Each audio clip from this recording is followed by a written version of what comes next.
दोस्तों नमस्कार, आप सभी का स्वागत है आपके अपने चैनल गोल्डन पाठशाला में। दोस्तों इस वीडियो में राष्ट्रीय आय एवं योग्यता आधारित छात्रवृत्ति परीक्षा के लिए विज्ञान का मॉडल पेपर हल करेंगे।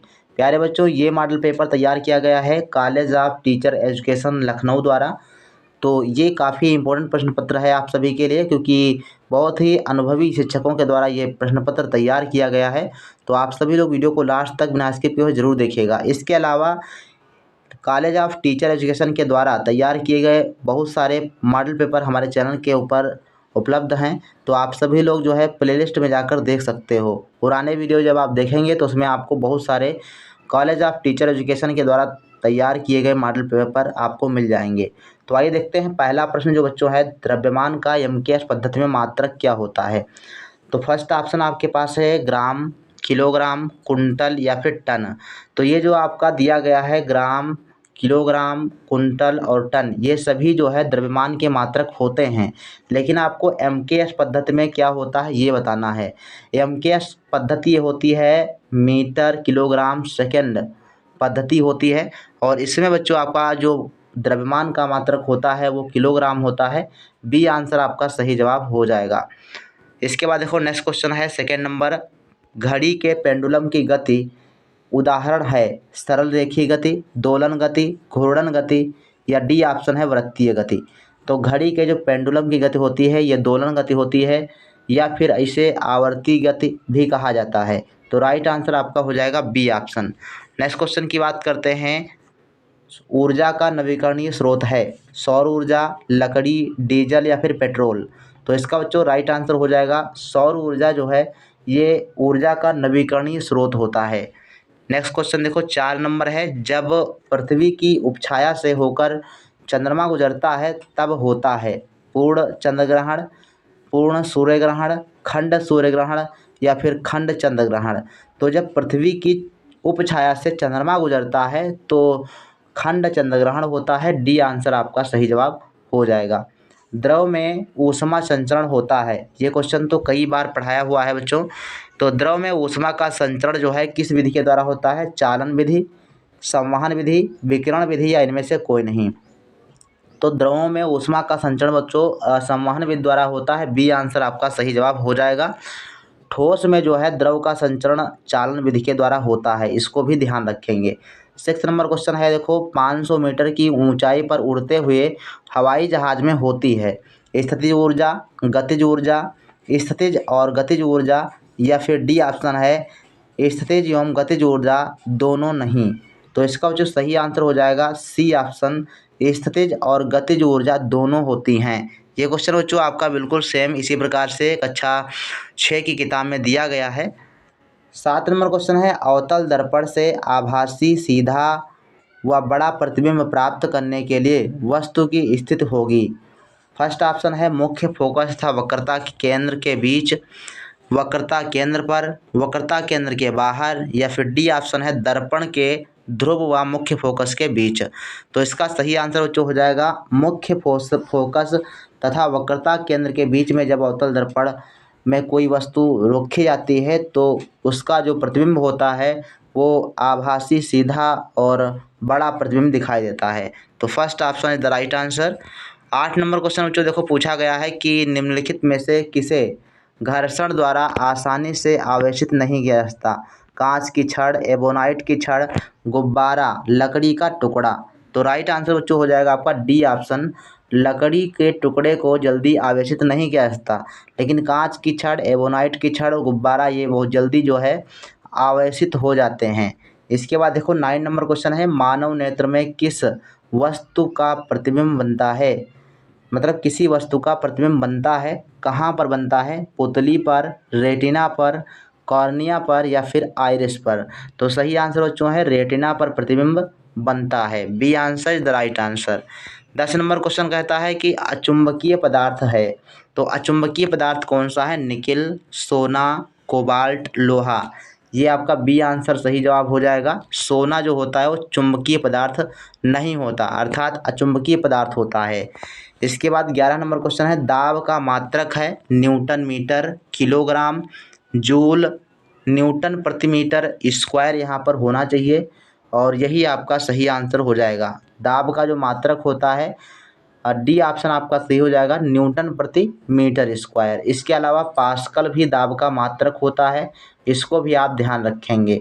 पास्कल भी दाब का मात्रक होता है और सूत्र दाब का क्या होता है आप सभी लोग जानते हैं, दाब बराबर होता है F/A, यानी बल बटा क्षेत्रफल आपका दाब का सूत्र होता है। इसके बाद है 12 नंबर क्वेश्चन, एक कमरे के भवन में स्थित कंप्यूटर नेटवर्क को क्या कहते हैं, लॉन, वैन या फिर DEW या फिर URL। सही आंसर बच्चों है लान। लान का मतलब होता है लोकल एरिया नेटवर्क। तो ये बच्चों एक भवन या एक कमरे तक सीमित होता है, इसको जो है लोकल एरिया नेटवर्क कहते हैं। ये आपका वाइड एरिया नेटवर्क होता है, ये काफ़ी दूरी तक फैला हुआ होता है। 13 नंबर क्वेश्चन है, बिजली के प्लग एवं स्विच बनाने में प्रयोग होने वाला प्लास्टिक है, तो इसका बच्चों सही आंसर क्या है, पॉलीथीन, बेकेलाइट, पॉलीप्रोपिलीन या फिर टेफ्लॉन। तो राइट आंसर बच्चों हो जाएगा बेकेलाइट की जो है प्लग और स्विच बनाए जाते हैं, तो इसका बी आंसर बिल्कुल सही जवाब हो जाएगा। टेफ्लॉन एक ऐसी प्लास्टिक है जिस पर पानी और तेल के जो है नहीं चिपकता है, इसको ध्यान रखेंगे। प्रश्न आपसे पूछा सकता है कि ऐसी कौन सी प्लास्टिक है जिस पर पानी और तेल जो है चिपकता नहीं है, तो टेफ्लॉन होता है। इसके बाद देखो 14 नंबर, निम्नलिखित में से कौन सा सूचक यानी इंडिकेटर नहीं है, तो कौन सा इंडिकेटर नहीं है, लिटमस पेपर, मिथाइल ऑरेंज, फिनाफ्थलीन या एंटासिड। सही आंसर है डी ऑप्शन, एंटासिड जो है ये आपका सूचक नहीं होता। 15 नंबर क्वेश्चन, निम्नलिखित में से कौन सी अक्रिय गैस नहीं है, हीलियम, आर्गन या फिर अगला ऑप्शन देखिए क्रिप्टॉन और नाइट्रोजन। तो इसमें जो नाइट्रोजन दिया गया है ये आपका अक्रिय गैस नहीं होती। इसके बाद देखो 16 नंबर क्वेश्चन है, बल्ब का तंतु किस धातु का बना होता है, तो ये बच्चों टंगस्टन का बना होता है, आप सभी को पता होगा। 17 नंबर क्वेश्चन है, एल्युमिनियम के क्षरण से बचाने के लिए विद्युत लेपन किया जाता है, एल्युमिनियम फॉस्फाइड का, क्रोमियम का, टिन का या फिर एल्युमिनियम ऑक्साइड का। तो राइट आंसर बच्चों है डी ऑप्शन, एल्युमिनियम ऑक्साइड का जो है विद्युत लेपन किया जाता है एल्युमिनियम के क्षरण को बचाने के लिए। इसके बाद देखो 18 नंबर क्वेश्चन कहता है कि विद्युत वाहक बल का मात्रक है जूल, कूलाम, वोल्ट या फिर एम्पियर। तो विद्युत वाहक बल का मात्रक होता है वोल्ट, सी आंसर आपका बिल्कुल सही जवाब हो जाएगा। जूल किसका मात्रक होता है, तो जूल आपका होता है जो कार्य का मात्रक, कार्य और ऊर्जा का मात्रक क्या होता है, जूल होता है, और कूलाम आवेश का मात्रक होता है और धारा का मात्रक एम्पियर होता है। तो इन सबको आप याद रखें। 19 नंबर क्वेश्चन कहता है कि प्रतिवर्ती संयोजकता प्रदर्शित करता है सोडियम, बेरिलियम या फिर Fe यानी फेरस, और डी ऑप्शन भी आपका सेम दिया गया है, तो आपका राइट आंसर हो जाएगा सी ऑप्शन, जो लोहा होता है ये प्रतिवर्ती संयोजकता प्रदर्शित करता है। 20 नंबर क्वेश्चन है, हीरा क्या है, समांगी मिश्रण, विषमांगी मिश्रण, यौगिक या फिर तत्व। तो राइट आंसर बच्चों है हीरा जो होता है ये तत्व होता है, डी आंसर आपका सही जवाब हो जाएगा। और हीरा कार्बन का अपरूप होता है, इसको भी ध्यान रखेंगे। 21 नंबर, फोटो फिल्म के निर्माण में प्रयोग होता है सेलुलोज एसीटेट या फिर सल्फ्यूरिक अम्ल, सेलुलोज फास्फेट या फिर एसिटिक एसिड। तो फोटो फिल्म के निर्माण में एसिटिक एसिड का निर्माण जो है प्रयोग किया जाता है, डी आंसर आपका सही जवाब हो जाएगा। तरल सोना किसे कहते हैं, दूध, पेट्रोलियम, पानी या फिर रक्त।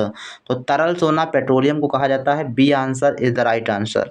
इसके बाद देखो 23 नंबर क्वेश्चन कहता है कि मानव शरीर की सबसे छोटी हड्डी है, तो मानव शरीर की सबसे छोटी हड्डी कौन सी है, स्टेपीज, मैलियस, इंकस या फीमर। तो सही आंसर बच्चों है स्टेपी आपकी जो होती है ये मानव शरीर की सबसे छोटी हड्डी होती है और कान में पाई जाती है।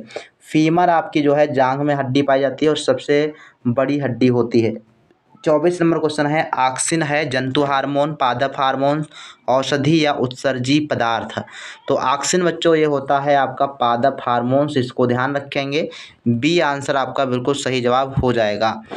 इसके बाद नेक्स्ट क्वेश्चन है 25 नंबर, हरित लवक रहित पौधे का समूह है यानी जिसमें हरित लवक नहीं होता, तो शैवाल, कवक, आवृतबीजी, अनावृतबीजी। सही आंसर बच्चों है कवक में जो है हरित लवक नहीं पाए जाते, अर्थात क्लोरोफिल नहीं पाया जाता है, तो बी आंसर आपका सही जवाब हो जाएगा। 26 नंबर क्वेश्चन कहता है कि वह अंग जिनकी उत्पत्ति और मूल रचना समान होती है किंतु कार्य में अंतर होता है। तो ऐसे अंग क्या कहलाते हैं? समजात अंग, समवर्ती अंग, जीवाश्म या फिर अवशेषी अंग। तो सही जवाब बच्चों है समजात अंग कहलाते हैं। ए ऑप्शन आपका सही जवाब हो जाएगा। वह अंग जिनकी उत्पत्ति और मूल रचना समान होती है परंतु कार्य में भिन्न होते हैं तो समजात अंग कहलाते हैं। इसको आप ध्यान रखेंगे, इंपॉर्टेंट क्वेश्चन है।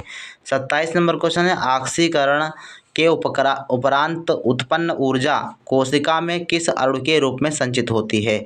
तो ऑक्सीकरण के बाद जो ऊर्जा उत्पन्न होती है वो किस अणुओं के रूप में संचित होती है?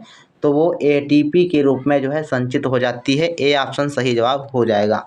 28 नंबर क्वेश्चन, वर्षा ऋतु में सुबह के समय कुछ शाकीय पौधों पर किनारे की ओर जल की बूंदें दिखाई देती हैं, इसका कारण क्या है?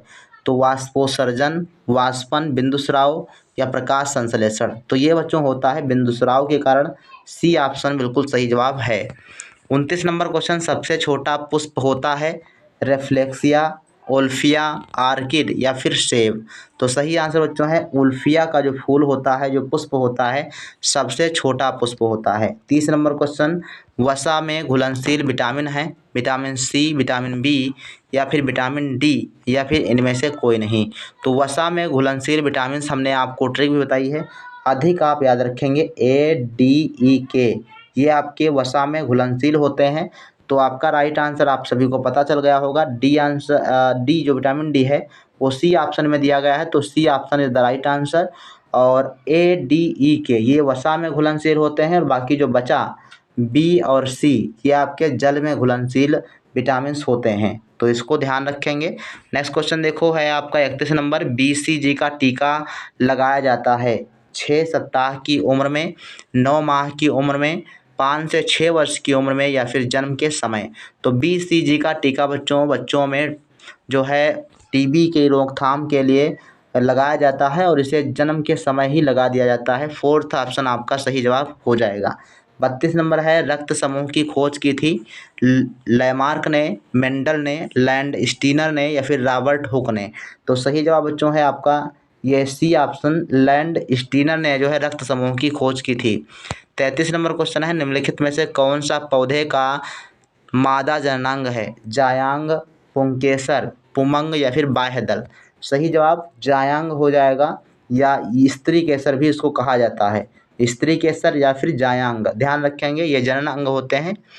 इसके बाद है, अगर पुरुष अंग की बात करेंगे तो पुंकेसर या पुमंग होता है।